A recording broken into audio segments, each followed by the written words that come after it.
Hey, salut à toutes et tous. Aujourd'hui on se retrouve pour parler des Animaux Fantastiques réalisés par David Yates.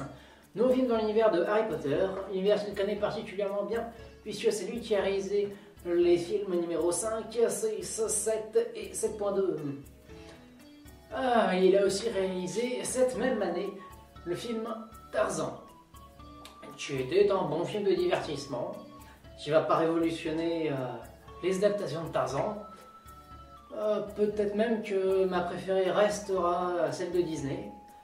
Mais comparé au navet monstrueux qui était la version animée allemande de 2014, c'est un chef-d'œuvre absolu.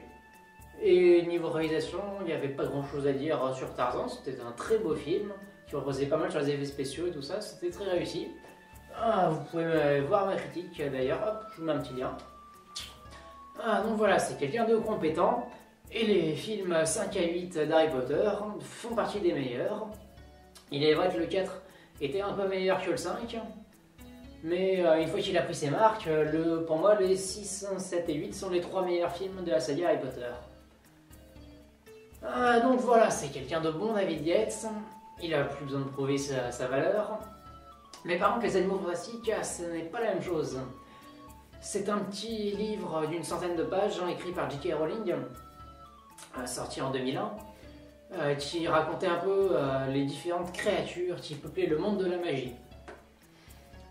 Voilà, c'est un livre entre guillemets écrit par Newt Scamander, ou en français Norbert Dragono. Donc voilà, c'était un petit recueil pour dire un peu où se trouvent les différentes créatures, un peu leur façon de vivre et tout ça.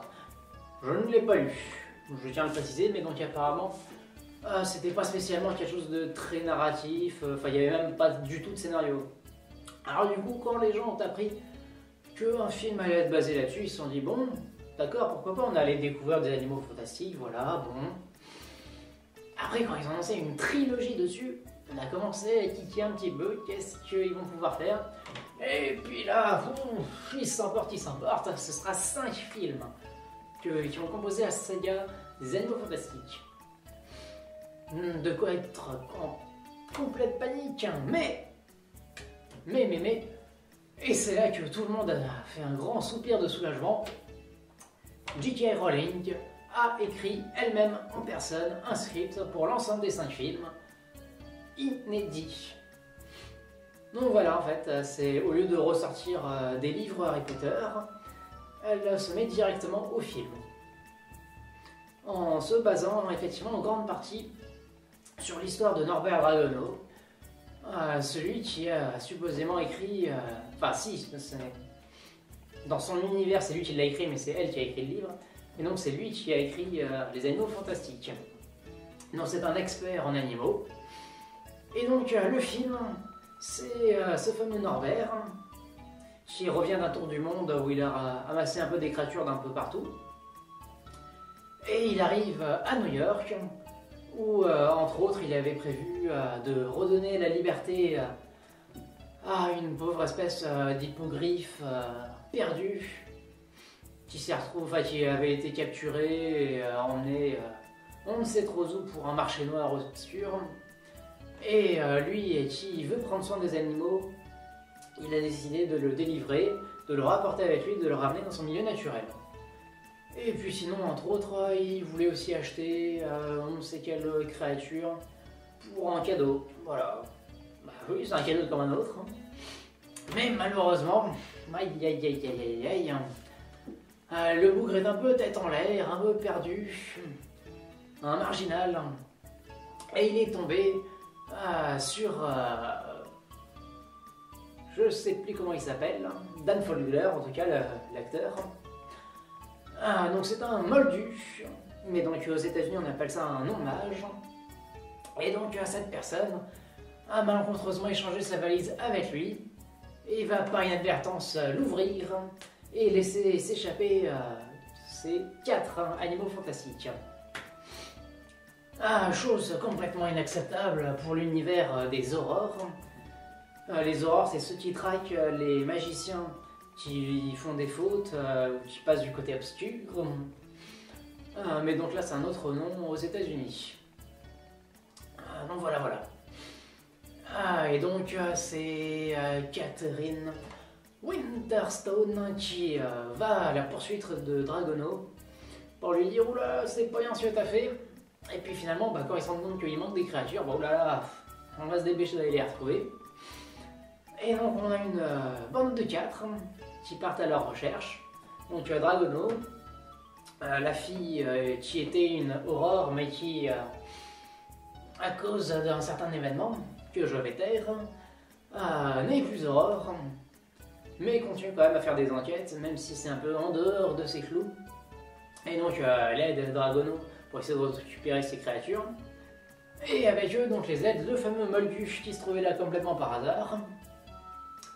Un monsieur très sympathique, et il nous permet aussi de nous identifier un peu plus... Enfin non, on attend plus à identifier Dragono. Mais bon, ça permet aussi de montrer comment quelqu'un qui ne connaît pas la magie découvre le monde de la magie. C'est toujours un point de vue intéressant. Surtout quand il est à ce point impliqué. Et donc, quatrième personne, Alison Sudol. C'est ça, merci. Donc qui est la colocataire de l'ex-Aurore. Et donc, tous 4 vont partir à la recherche des animaux fantastiques. Une histoire qui paraît assez léger, mais on a plein d'autres histoires à côté.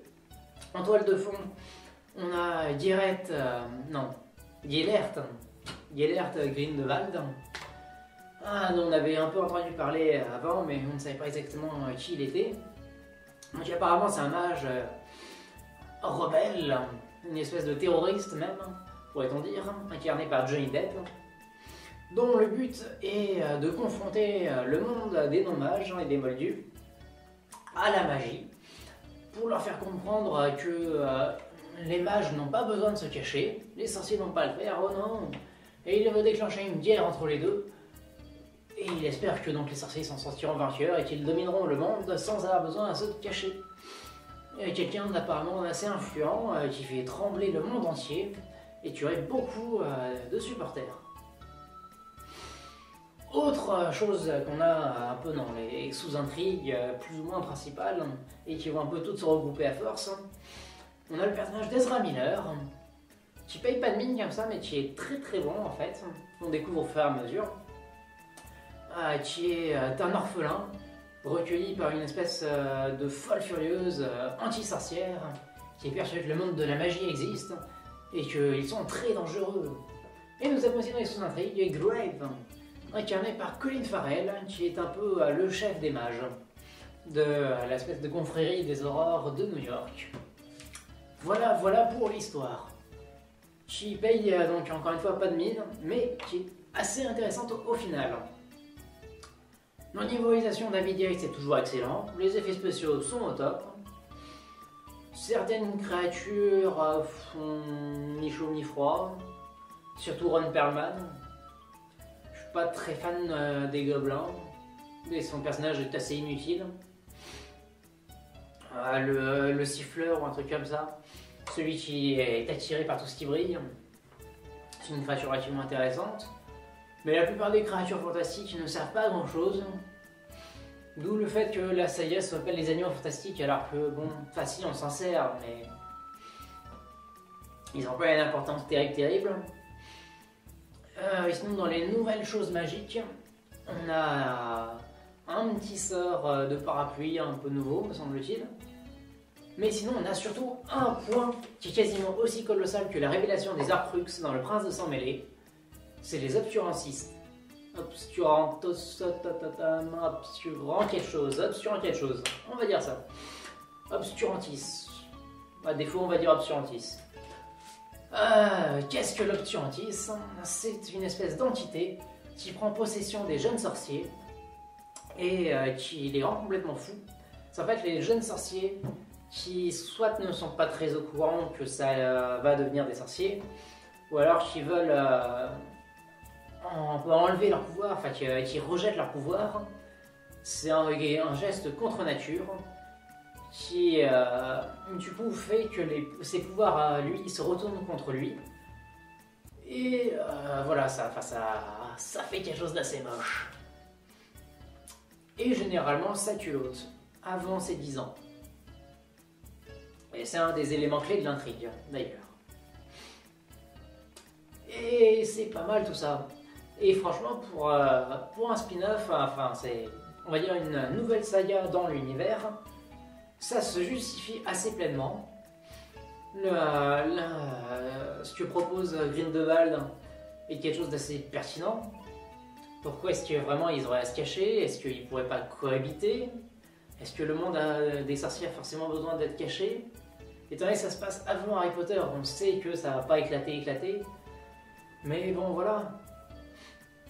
Ça reste une intrigue intéressante à soulever. Les personnages sont assez attachants. Il y a du background derrière, avec notamment la romance Dragono et une ancienne de la famille des Lestrange. Pour rappel, les Lestrange, on avait eu Bellatrix, incarnée par Helena Bonham Carter dans la saga Harry Potter.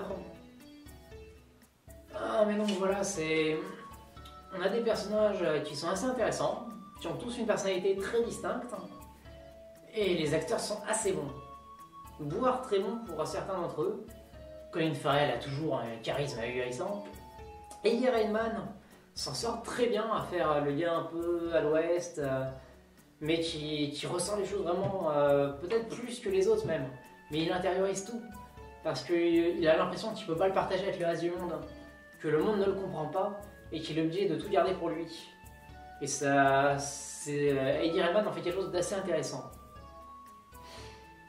Et sinon, globalement, ouais, tous les personnages sont intéressants, tous sont bien incarnés, visuellement c'est magnifique, c'est du grand divertissement, et même l'histoire remplit pleinement son office.